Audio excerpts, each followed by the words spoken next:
Now, I didn't put the Nationals in here because I think Strasburg's overrated, and I don't love Gio Gonzalez, Tanner O'Rourke, and Ross. I got to see more. I didn't put the Diamondbacks in here because Corbin's been sort of banged up the last couple of years with Tommy John. I got to see Shelby Miller in a big spot. I know how good Greinke is, but I didn't put them in there either. The Giants I didn't put in there because I don't know about Kane.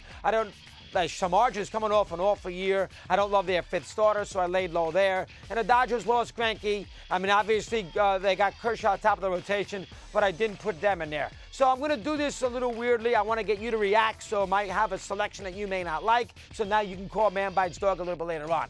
Number 5, as far as my staffs are concerned, the way I rank them in Major League Baseball, I'm going to put the Indians at number 5. I expect a much better bounce back here from Corey Kluber. I love Carrasco. I love Salazar. You're going to see the list right in front of you here. Do I love 4 and 5 in Bauer and Tomlin? No, I do not. I do not love 4 and 5, but I love their big 3 at the top. They all throw the ball 100 miles an hour. They all have tremendous stuff. Kluber's Cy Young a couple of years ago. Salazar won 13-14 games. Carrasco won 13-14 games. Bauer's got the ability to be a pretty decent pitcher. Tomlin, in limited work, did a nice job. I think this Indian staff, this is the key to their team. If you're going to pick Cleveland to go a long way in the American League Central this year, it has to be anchored on this staff. I understand Brantley, they need him back, and they got to hit better. I get all that. No additions in the offseason. I get all that. But they are going to go as far as these 5 guys can take them. They need 4 or 5 to be good, but their big 3 is big. And if they can come back, Kluber's going to bounce back. That could be a very effective staff in the American League. Number 4 in my eyes is Seattle.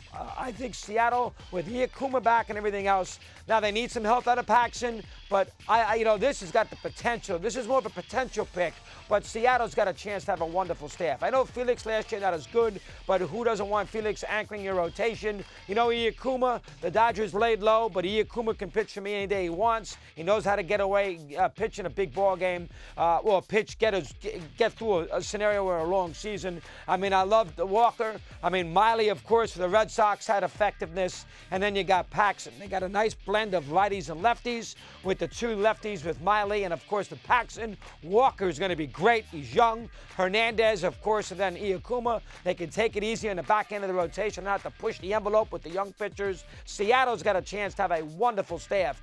Chance to have a wonderful staff in the American League. 3 is probably going to surprise you. It's very underrated, but Tampa has a tremendous pitching staff. Last year, their starters led the American League in ERA, led baseball in ERA at 3.63. American League, I apologize, in ERA with a 3.63. Archer's as good as anybody at the top of that rotation. A lot of guys you're not that familiar with, but if Matt Moore can bounce back, and last year he got a lot better as the year went along, coming back from the Tommy John, he'll be a lot better this year. I'm not even bringing in Alex Wood in the equation. Odrazi's better than you think. Smiley, of course, Drozy, whatever his name is, he's better than you think. Smiley's good. Listen, Smiley came over from Detroit in that trade, of course, a couple of years ago. I think this staff has got a chance to be for Price. Price is not there anymore. This staff's got a chance to be a very, very good staff. They got the ace at the top. Moore's going to bounce back. Nice blend of lefty-righty stuff here. I think the Tampa staff is very underrated. So 3 staffs in the American League, 5, 4, 3. Number 2, I'm going to put the Cardinals. All right, I'm going to put the Cardinals, too. Now, this is a little bit of an issue here because I got age with Wainwright. I got to see Waka, Carlos Martinez, and everything else, but they bring Leak in. This staff's got a chance, and Garcia there at the back end. Last year, their pitching was phenomenal. I'm going to assume Wainwright's going to be good. Obviously, Waka a couple of years ago was superb. We see if he can bounce back in plenty of innings. Martinez is very good. Again, last year, he didn't pitch in the postseason. Tired on. They say he's okay. Leak, he'll make 35 starts. Some will be bad, but, he'll win 14 games on this kind of team in that big ballpark. So Leak will be okay, and then, of course, Garcia. Cardinal staff is excellent. This is going to keep them afloat if they're going to do anything in the NL Central. With all the injuries, this staff will do something for them. And then number 1, of course, is the Mets. There's no other way you can not put the Mets as the number 1 staff in baseball. We got Wheeler here coming into the equation sometime middle of the year. I love Mats. Got to stay healthy, but I love Mats. You know how good Harvey is. You know how good Syndergaard is. You certainly have, of course, DeGrom, who has been phenomenal. I even mentioned Cologne.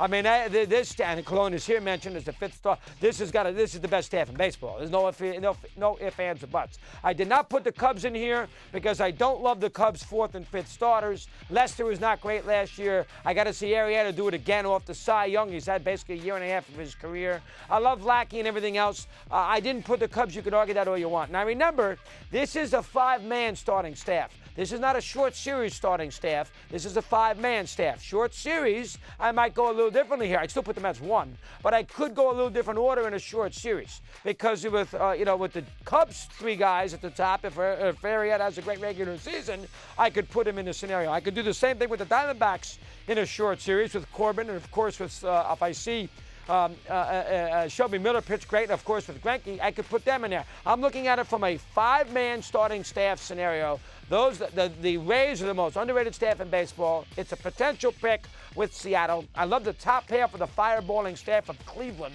You can't argue the Mets. That's a no-brainer. And the Cardinals, of course, last year.